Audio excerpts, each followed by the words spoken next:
next, in verse 8 and 9, the fourth angel comes out, pours his bowl on the sun.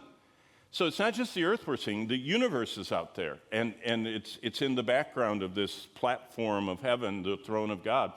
And the angel pours out his bowl on the sun, and power is given to him to scorch men with fire. So it's like the sun goes into well, we know the sun has an 11-year cycle, and we know that there are multiple overlays of that there's this increase of solar activity and decrease.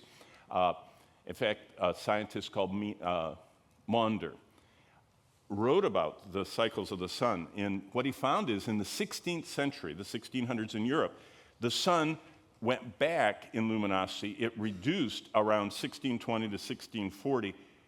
And the canals, all the canals of the Netherlands froze. And winter lasted like 9 months instead of, only 3 or 4 months or 5 months. It kind of doubled. And this lasted for decades. It was really a bad time. It's called the Maunder minimum, if you look it up.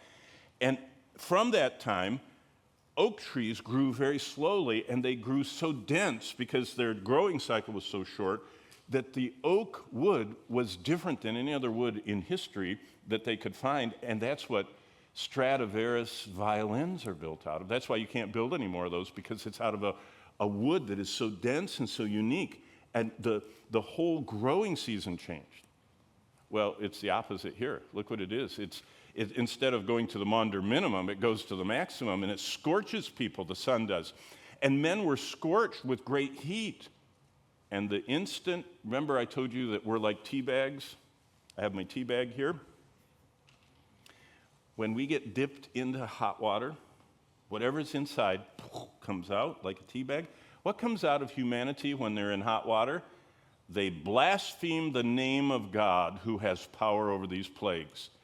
And look at the repeated phrase we're going to see over and over. And they did not repent and give him glory, which is all he wanted. He wanted them to say no to their sin and say yes to him. Verse 10, then the fifth angel poured out his bowl on the throne of the beast. And do you remember when we were doing Pergamus? The throne of Zeus, the throne of Satan, that's where his headquarters was. Well, the beast, the headquarters for Satan's representative, is what they hit now. And his kingdom becomes full of darkness. Now, wait a minute. Where is this? Do we know? Yes, Daniel tells us where it is. It's the revived Roman Empire. This is something to do with what we would call Europe.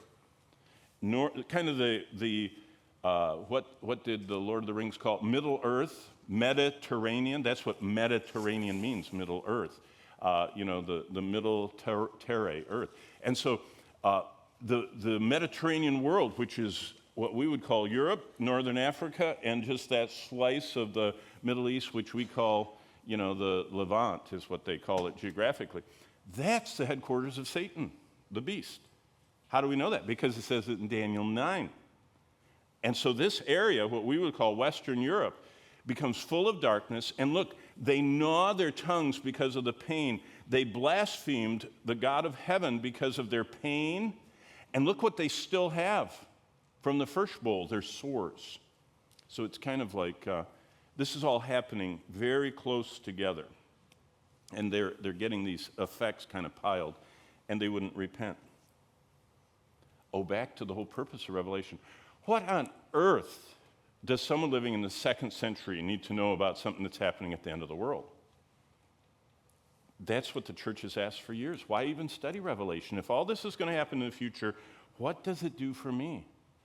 Well, these people were going through so much similar to what they're reading about in Revelation. They're going through plagues. Do you know medicine in the Roman Empire was great, but it was only for those who could afford it. Labor, everybody was kind of basically, about 2/3 of the empire were slaves, and they had no rights. They were just oppressed horribly.